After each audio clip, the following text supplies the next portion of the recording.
இந்திய பெருங்கடலில் கண்டுபிடிக்கப்பட்ட மிகப்பெரிய புவியீர்ப்பு துளை. இந்த இடத்தில் புவியீர்ப்பில் மிகப்பெரிய மாற்றம் இருக்கும் என்று கூறுகிறார்கள். இந்த இடம் எங்கு உள்ளது, இதற்கு பின்னால் உள்ள மர்மம் என்ன என்பதை பற்றி இந்த வீடியோ தொகுப்பில் பார்க்கலாம். இந்த உலகம் பல மர்மங்களாலும் இயற்கை அதிசயங்களாலும் நிறைந்து கிடக்கிறது.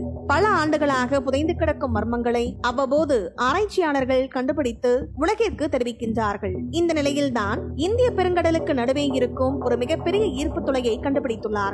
புவியீர்ப்பு விசையின் இந்த பலவீனமான புள்ளி இலங்கைக்கு தெற்கே உள்ளது என்று பெங்களூரில் உள்ள இந்திய அறிவியல் கழக ஆராய்ச்சியாளர்கள் கூறுகின்றார்கள். இதனால் அந்த குறிப்பிட்ட இடத்தில் மட்டும் கடல் மட்டம் உலக சராசரியை விட 100 மீட்டர் குறைவாக உள்ளதாம்.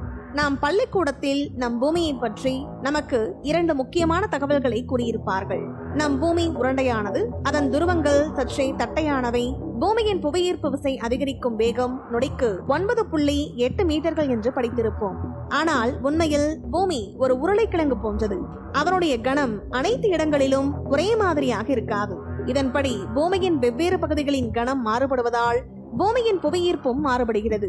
அப்படிதான் இந்திய பெருங்கடலில் அமைந்துள்ள இந்த புவியீர்ப்பு துளையில் புவியீர்ப்பு விசையில் மிகப்பெரிய மாற்றம் இருப்பதாக கூறுகிறார்கள். பல காலங்களுக்கு முன்னரே கப்பல்களில் இருக்கும் கருவிகள் இந்த புவியீர்ப்பு துளையில் நிகழும் புவியீர்ப்பு விசை மாற்றத்தை கண்டுபிடித்தன. அதன் பிறகு செயற்கைக்கோள்கள் அதனை உறுதிப்படுத்தியுள்ளன. இதன் ஆழம் சராசரி கடல் மட்டத்தில் 105 மீட்டர்கள் கீழே உள்ளது. இதன் பரப்பளவு 30 லட்சம் சதுர கிலோமீட்டர்கள். இதனை இந்திய பெருங்கடல் ஜியா தாழ்வு என்று அழைக்கிறார்கள். இந்த இடத்தில்தான் பூமியின் மிக குறைந்த புவியீர்ப்பு பதிவு செய்யப்பட்டுள்ளது. இந்திய பெருங்கடலில் உள்ள இந்த குறிப்பிடத்தக்க ஈர்ப்பு துளைக்கான காரணத்தை ஆராய்ச்சியாளர்கள் கண்டுபிடித்துள்ளார்கள். பெங்களூரில் உள்ள இந்திய அறிவியல் கழகத்தைச் சேர்ந்த 2 விஞ்ஞானிகள் இதற்கான விளக்கத்தை கூறியுள்ளார்கள். அவர்கள் கிட்டத்தட்ட 3 மில்லியன் சதுர கிலோமீட்டர் பரப்பளவை கொண்ட இந்த கடற்பரப்பை ஆய்வு செய்துள்ளார்கள்.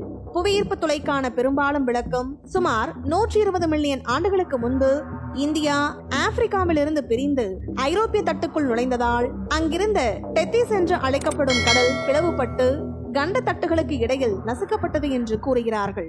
கடந்த 20 மில்லியன் ஆண்டுகளுக்கு முன்பே இந்த கிராவிட்டி ஹோல், அதாவது இந்த புவியீர்ப்பு துளை உருவாக தொடங்கியுள்ளதாக கூறுகிறார்கள். மேலும் இது குறித்த விவரங்கள் புவியியற்பியல் ஆய்வு கடிதங்கள் என்ற பெயரில் வெளியாகியுள்ளன. அவர்களின் கூற்றுப்படி மோல்டன் ராக் எனப்படும் இறுகிய பாறை குழம்பின் பற்றாக்குறைதான் இந்த ஈர்ப்பு துளை உருவாக காரணம் என்று கூறுகிறார்கள். மேலும் இந்த விஞ்ஞானிகள் கடந்த 140 மில்லியன் ஆண்டுகளில் டெக்டோனிக் தட்டு இயக்கங்களை புனரமைத்து ஈர்ப்பு துளையின் தோற்றத்தை கண்டறிய கணினி உருவாக்கப்படுத்தல்களை உருவாக்கியுள்ளார்கள். டெக்டோனிக் தகடுகளின் சில பகுதிகள் ஆப்பிரிக்காவின் கீழ் உள்ள மேண்டில் வழியாக மூழ்கி இந்திய பெருங்கடலுக்கு அடியிலிருந்து பிளம்களை உருவாக்குவதை விஞ்ஞானிகள் கண்டுபிடித்துள்ளார்கள்.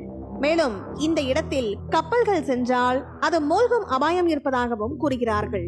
இந்த வீடியோ பத்தின உங்களோட கருத்துக்களை கீழே கமெண்ட் பாக்ஸ்ல மென்ஷன் பண்ணுங்க. கீழே இருக்க ரெட் கலர் சப்ஸ்கிரைப் பட்டனை கிளிக் பண்ணி எங்க சேனலை சப்ஸ்கிரைப் பண்ணுங்க. அண்ட் பக்கத்துல இருக்க பெல் ஐகானை கிளிக் பண்ணீங்க அப்படின்னா எங்களோட நோட்டிபிகேஷன் உங்களுக்கு உடனுக்குடன் வரும். தேங்க்யூ.